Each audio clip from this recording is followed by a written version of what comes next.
solution of system of linear equations using inverse of a matrix. Matrix के inverse का use करके system of linear equations को आपको solve करना है. सिस्टम ऑफ लीनियर इक्वेशन मतलब वही दो इक्वेशन या तीन इक्वेशन रहेंगे, दो वेरिएबल या तीन वेरिएबल में, उनको सॉल्व करके उसके अंदर जो वेरिएबल है एक्स वाई जेड उसकी वैल्यू कैलकुलेट करना है. लेकिन आपको क्या करना है, इनवर्स ऑफ मैट्रिक्स, मैट्रिक्स के इनवर्स का यूज करना है. और मैट्रिक्स का इनवर्स अपन कैसे निकालते हैं, A inverse is equal to 1 upon determinant of A into adjoint of A. ये फॉर्मूला अपने पास, पहले ए इनवर्स निकालना पड़ेगा अपने को, और ए इनवर्स निकालने के बाद में इक्वेशन को सॉल्व करेंगे. तो अब कैसे सॉल्व करना है, कैसे इक्वेशन रहेंगे और कैसे अपन इक्वेशन को सॉल्व करेंगे, उसके लिए एक फॉर्मूले जैसा बता देता हूं मैं आपको. अब solution of system of linear equations है, तो अपने पास सिस्टम ऑफ लीनियर इक्वेशन रहेंगे. तो तीन इक्वेशन ले लेता हूं मैं. Let a1x plus b1y plus c1z is equal to d1. एक इक्वेशन ऐसा है a2x plus b2y plus c2z is equal to d2. दूसरा इक्वेशन ऐसा है, और थर्ड इक्वेशन है a3x plus b3y plus c3z is equal to d3. ये तीन लीनियर इक्वेशन है, तीन वेरिएबल में एक्स वाई जेड. इनको हमको इनवर्स ऑफ अ मैट्रिक्स या उसको मैट्रिक्स मेथड भी बोलते हैं, उससे आपको सॉल्व करना है. तो सबसे पहले अपन क्या करते हैं, this of equations can be written as, ये जो सिस्टम ऑफ इक्वेशन है इसको ऐसा लिख दिया जाता है ax is equal to b. यहां पर ए मैट्रिक्स के एक्स वाई जेड के कोफिशिएंट ले लेंगे तीनों इक्वेशन में रो वाइज. एक्स तीन वेरिएबल एक्स वाई जेड, तो एक कॉलम मैट्रिक्स में एक्स वाई जेड, और राइट साइड में जो d1 d2 d3 है इससे बी मैट्रिक्स बना लेंगे, है ना. तो ऐसा करते हैं अपन,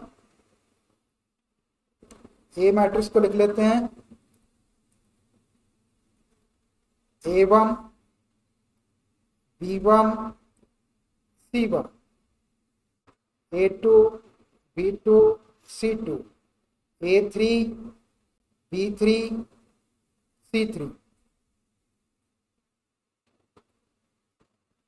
फिर एक्स मैट्रिक्स को लिखते हैं, तीन वेरिएबल है इसके अंदर एक्स वाई जेड, और इस इक्वल टू बी मैट्रिक्स को राइट साइड में जो लिखा हुआ है d1 d2 d1 d2 d3, ये है, ऐसा लिखते हैं हम इसको. अब हमको क्या करना रहता है कि सबसे पहले इसके डिटर्मिनेंट ऑफ ए की वैल्यू निकालते हैं. अगर determinant of A is not equal to 0 आ जाता है तो उस सिस्टम का जो सोल्यूशन होगा वो यूनिक सोल्यूशन होगा, और वो सिस्टम ऑफ इक्वेशन कैसा होगा, कंसिस्टेंट होगा. क्योंकि इनवर्स निकालने के लिए डिटर्मिनेंट ऑफ ए जो है वो डज नॉट इक्वल टू 0 होना चाहिए. अपन यहां से डिटर्मिनेंट ऑफ ए की वैल्यू निकालते हैं. अब if determinant of a is not equal to 0, determinant of a निकालेंगे और वो इज नॉट इक्वल टू 0 आ जाएगा, देन a इनवर्स एग्जिस्ट, तभी इसका a इनवर्स एग्जिस्ट करेगा.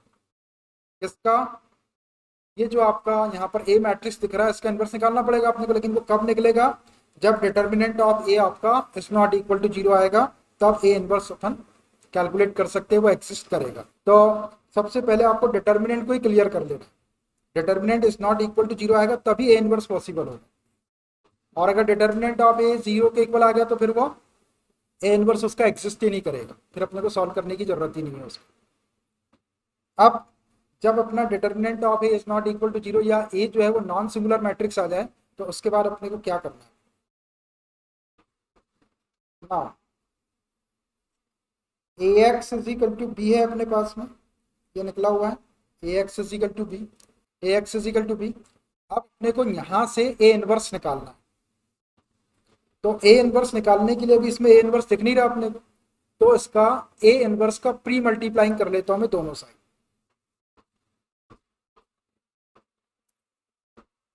Pre multiplying by A inverse, दोनों साइड में ए इनवर्स का प्री मल्टीप्लाई कर लो, तो ये हो जाएगा आपका A inverse into A X is equal to A inverse into B, ऐसा हो जाएगा।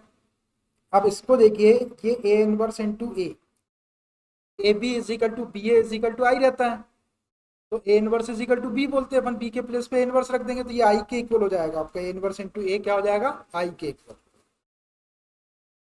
तो I X is equal to A inverse into B, और आई जो है वो आइडेंटिटी मैट्रिक्स या यूनिट मैट्रिक्स है, इसका जब अपन एक्स में मल्टीप्लाई करेंगे तो एक्स हो जाएगा,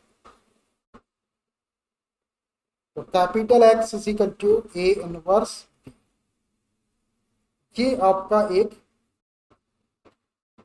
फॉर्मूला आ गया इक्वेशन को सॉल्व करने के लिए। अब देखिए इसका यूज कैसे करेंगे, ये मैंने प्रूव करके बता दिया कि capital X is equal to A inverse B. X की वैल्यू अपने को यहां से मिल जाएगी, ये है एक्स वाई जेड, इसको यहां रख देंगे। बी की वैल्यू आपको यहां से मिल जाएगी d1 d2 d3, ये वाला मैट्रिक्स रख देंगे। अब ये ए इनवर्स, तो पहले आप डिटर्मिनेंट निकालेंगे, इज नॉट इक्वल टू 0 आएगा तो ए इनवर्स एग्जिस्ट करेगा। अब आपको ए इनवर्स निकालना पड़ेगा, A inverse is equal to 1 upon determinant of A into adjoint of 3/3 का रहेगा तो इससे, और 2/2 का रहता तो एडजॉइंट डायरेक्ट आ जाता, आपके पास फॉर्मूला यही लगाना पड़ेगा। तो ए इनवर्स यहाँ से निकाल लेंगे, ठीक है, ऐसा करके जैसा अपने मैट्रिक्स मेथड से निकाले ए इनवर्स, और वो ए इनवर्स की वैल्यू यहाँ रखेंगे और बी का उसके अंदर इनटू करेंगे। जब इन दोनों को आप मल्टीप्लाई करेंगे तो आपका इधर वाला जो मैट्रिक्स एक्स है वो 3/1 का है, तो इधर भी आपको 3/1 का एक मैट्रिक्स मिल जाएगा। 3/1 का इधर रहेगा एक्स वाई जेड, और इजिकल टू इधर भी आपका 3/1 का एक ऐसा मैट्रिक्स मिल जाएगा इन दोनों का मल्टीप्लाई करने के बाद।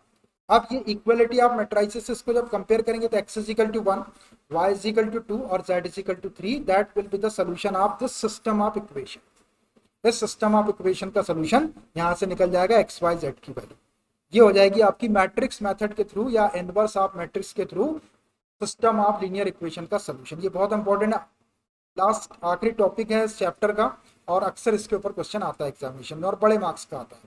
अगर 3 इक्वेशन वाला रहेगा तो बड़े मार्क्स का क्वेश्चन, 2 इक्वेशन वाला रहेगा तो छोटे मार्क्स का क्वेश्चन। तो जनरली 3 इक्वेशन पे ही आता है, 2 वाले को भी अपन वैसे ही सॉल्व करेंगे। 2 वाले में तो ज्यादा काम रहते ही नहीं, 2 वेरिएबल भी रहेंगे, और जो मैट्रिक्स या डिटरमिनेंट बनेगा आपका वो भी 2/2 का बनेगा, तो उसके एडजॉइंट में भी ज्यादा मेहनत नहीं लगती, वो फटाफट हो जाता है। लेकिन जनरली क्वेश्चन आता है 3 वाला।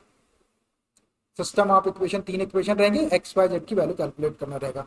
तो इस कॉन्सेप्ट का यूज करके X is equal to A inverse B, अगर अपने पास में ऐसे सिस्टम ऑफ इक्वेशन रहेंगे तो अपन उसको direct A X is equal to B लिख लेंगे, ठीक है।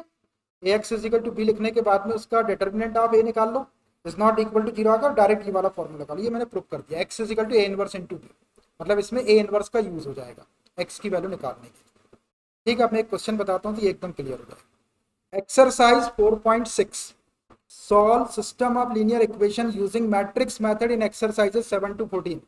देखिए एक्सरसाइजेस 7 to 14 मतलब क्वेश्चन नंबर 7 से लेके 14 तक के क्वेश्चन में जो सिस्टम ऑफ इक्वेशन आपको गिवन है लीनियर इक्वेशन, उसको मैट्रिक्स मेथड का यूज करके आपको सॉल्व करना है। तो क्वेश्चन नंबर 7 लिया है मैंने, 5x + 2y = 4, 7x + 3y = 5। इसको मैट्रिक्स मेथड से आपको सॉल्व करना, लिख के दिया उसने, आप नहीं तो एलिमिनेशन मेथड से कर देंगे, एक्स वाई की वैल्यू करेक्ट आ जाएगी, नंबर 0 हो जाएगी, ठीक है। तो आप देखिए ये 2 इक्वेशन है और वेरिएबल भी 2 ही है, तो एक्स और वाई की वैल्यू अपने को निकालना रहेगा। तो this system of equation can be written as this system of equations can be written as, इसको लिख सकते हैं अपन ax = b, ऐसा लिख सकते हैं सिस्टम ऑफ इक्वेशन को। यहां से a और x और b वाले मैट्रिक्स बना लेते हैं, 2/2 का बनेगा a। देखो 5 2 7 3, 5 2 7 3, ये बन गया आपका ए मैट्रिक्स इनटू एक्स। इसमें दो वेरिएबल दिख रहे हैं, तो एक्स और Y is equal to B. B आपका 4 और 5 है, ये लिख लिया मैंने, ऐसा आपको पहचान में आ जा रहा है। ये ए है, ये एक्स है और ये बी है। हमको इस सिस्टम ऑफ इक्वेशन को सॉल्व करना है, तो अपने पास में फॉर्मूला है X is equal to A inverse B. अब भी अपन ने प्रूव किए और इसी से निकल जाता है वो। ये ए को इधर शिफ्ट करेंगे तो ए इनवर्स बी हो जाएगा, एक्स यहाँ रह जाएगा। अपन ने ए इनवर्स का प्री मल्टीप्लाई करके उसको सॉल्व करें। तो सबसे पहले इसका डिटर्मिनेंट ऑफ ए चेक करते हैं अपन कि इसका इनवर्स एग्जिस्ट करता है कि नहीं करता। तो therefore determinant of A is equal to, इस ए मैट्रिक्स को डिटर्मिनेंट बना लो 5 7 2 3। इसको सॉल्व करो, ये 2/2 का है, 5 3 जा 15 माइनस 7 2 जा 14, 5 3 जा 15 माइनस 7 2 जा 14, 15 minus 14 1 which is not equal to 0। 1 जो है वो 0 के इक्वल नहीं होता। तो यहां से देखो determinant of A is not equal to 0 आ गया, इसका मतलब A inverse exist. Therefore A inverse exist, A inverse जो है वो एग्जिस्ट करेगा, क्योंकि डिटर्मिनेंट ऑफ ए आपका इज नॉट इक्वल टू 0 के इक्वल आ गया। तो अब अपन क्या करते हैं कि ए इनवर्स की वैल्यू निकाल लें पहले, और फिर direct X is equal to A inverse into B में वैल्यू रखेंगे तो सोल्यूशन आ जाएगा। अगले पेज में ले लेता हूँ। तो ए इनवर्स के लिए 1 upon determinant of A into adjoint of A की जरूरत पड़ेगी, तो एडजॉइंट ऑफ ए निकाल लो। एडजॉइंट ऑफ ए, ये जो ए मैट्रिक्स है ये 2/2 का है ना।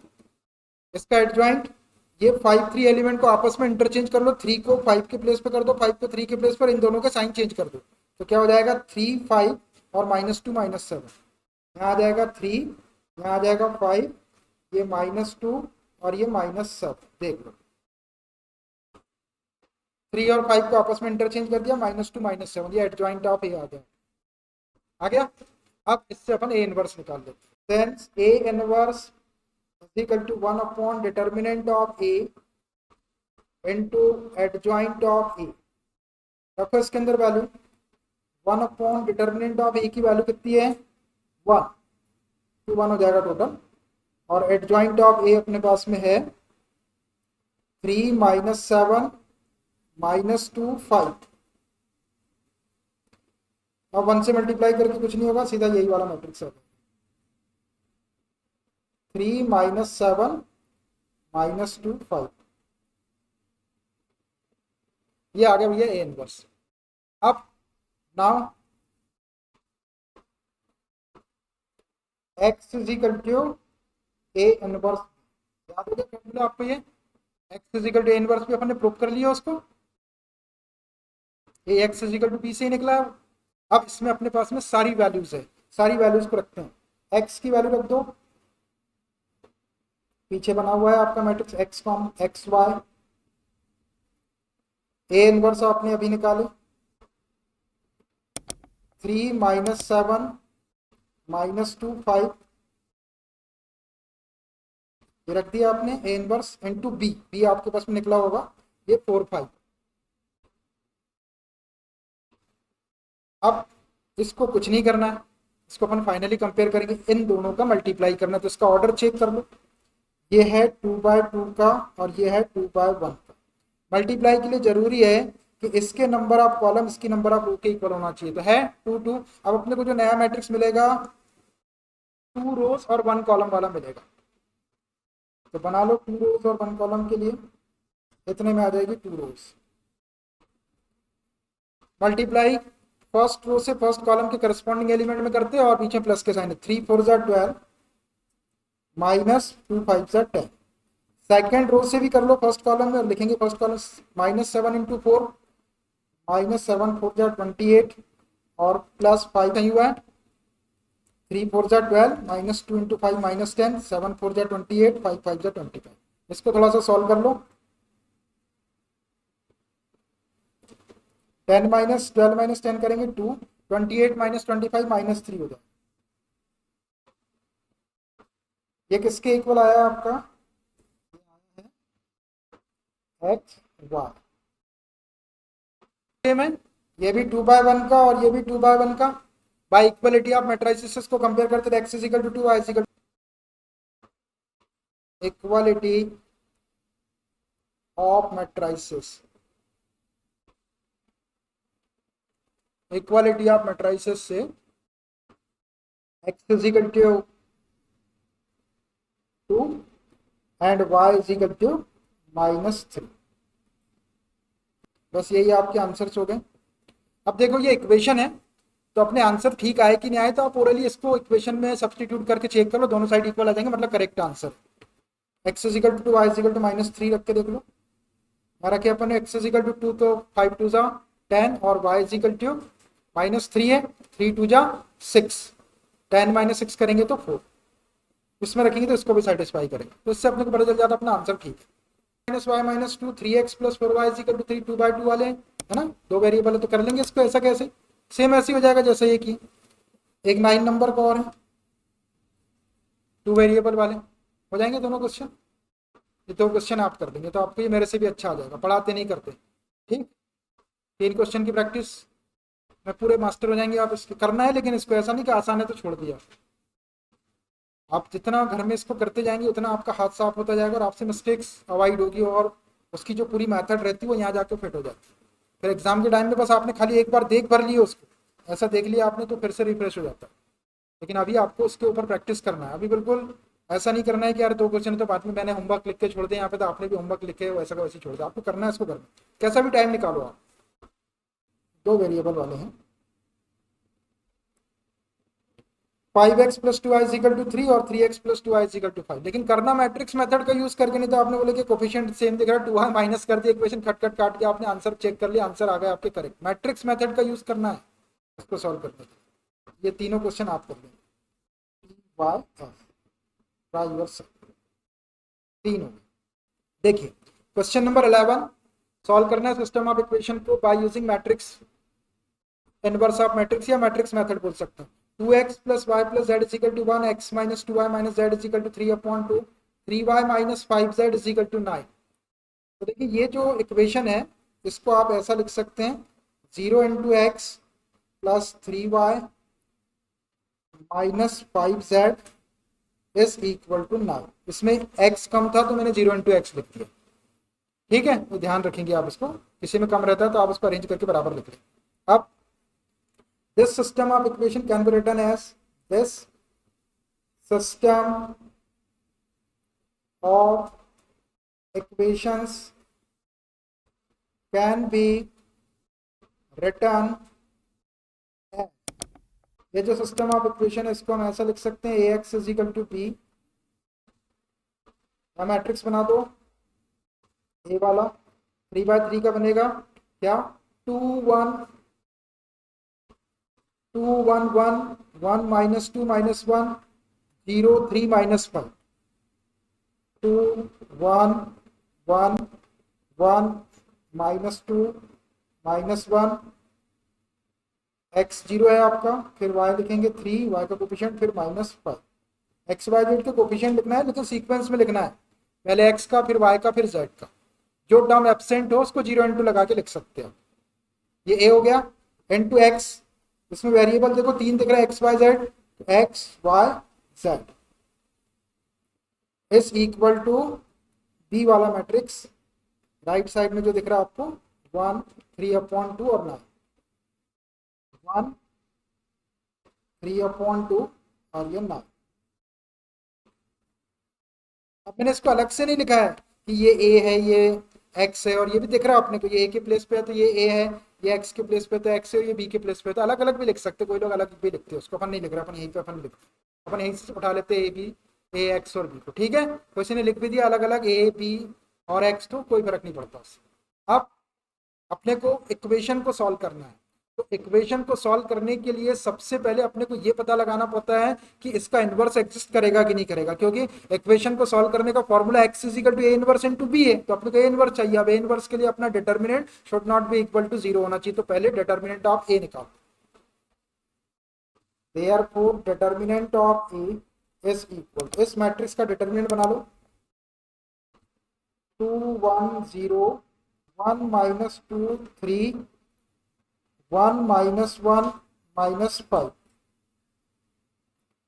अब देखो ये 3/3 का है, इसमें यहाँ पे एक जीरो दिख रहा है C1 के अंदर, तो मैं इसको C1 के रिस्पेक्ट में एक्सपांड कर देता हूँ, एक्सपांडिंग अलोंग C1, तो determinant of A is equal to, देख ये वाले 2 के लिए और 1 के लिए करना है, जीरो वाले को छोड़ देंगे। तो 2 देखो फर्स्ट रो फर्स्ट कॉलम में 1 + 1 2, इवन नंबर प्लस का साइन ले लो, 2 के सामने ये 2, इसका माइनर या इसका डिटरमिनेंट ले लो, इस रो को छोड़ दो जिसमें 2 है और इस कॉलम को छोड़ दो, -2 3 -1 -5, -2 3 -1 -5। फिर ये वाला 1 देखना है आपको, 1 देखो सेकेंड रो के अंदर है और फर्स्ट कॉलम के अंदर है, 2 + 1 3, ऑड नंबर आ गया तो माइनस आएगा, तो -1, इसका माइनर ले लो, जिस रो के अंदर है इस रो को छोड़ दो, जिस कॉलम के अंदर इस कॉलम को छोड़ दो, 1 3 1 -5, 1 3 1 -5, ठीक है। अब ये जीरो को नहीं लेना है, जीरो हो जाएगा, छोड़ दो उसको। चलो ये 2/2 वाले इसको सॉल्व करो, डिटर्मिनेंट ऑफ ए के इक्वल चल रहा है ये, determinant of A is equal to, ये 2 सामने है, -2 इंटू -5 करेंगे तो +10 हो जाएगा, आराम से सॉल्व करना। फिर एक माइनस और एक माइनस और है तो प्लस हो जाएगा, 3 1 जा 3, ये -1 दिख रहा है तो सिर्फ माइनस लगा दो, 1 5 जा -5 और -3, आराम से सॉल्व करो।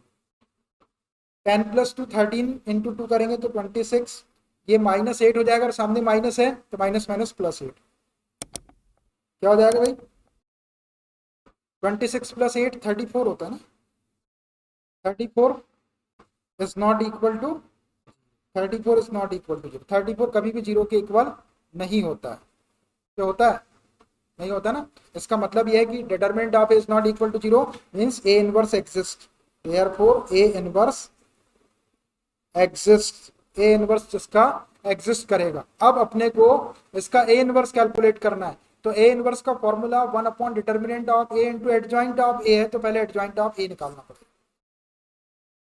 चलिए एडजॉइंट ऑफ ए निकालते हैं, मैं ए मैट्रिक्स को यहाँ पे लिख के रख लेता हूँ, ए वाले मैट्रिक्स को मैं यहाँ लिख के रख लेता हूँ, अपने को जरूरत पड़ेगी, इधर से देख के लिख लेता हूँ उसको। क्या है 2 1 0, मैं लिख के रख रहा हूँ, मैं आपके सामने है, 1 -2 3 1 -2 3 और 1 -1 -5, 1 -1 -5, ये मैंने ए मैट्रिक्स को लिख के रख लिया यहाँ, इसकी जरूरत पड़ेगी अपने को एडजॉइंट निकालते time. Adjoint of A is equal to, अब देखो यहाँ पर 9 एलिमेंट है तो 9 को फैक्टर्स लिखना पड़ेगा अपने को और उसका ट्रांसपोज लेना पड़ेगा, तो बना लेता हूँ मैं उसके लिए।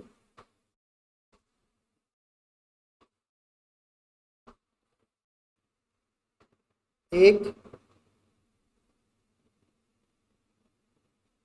दो, 3 5 6 7, आप बहुत स्पीड से बना सकते हैं फटाफट, तो लगा दिया मैंने पहले, ठीक है।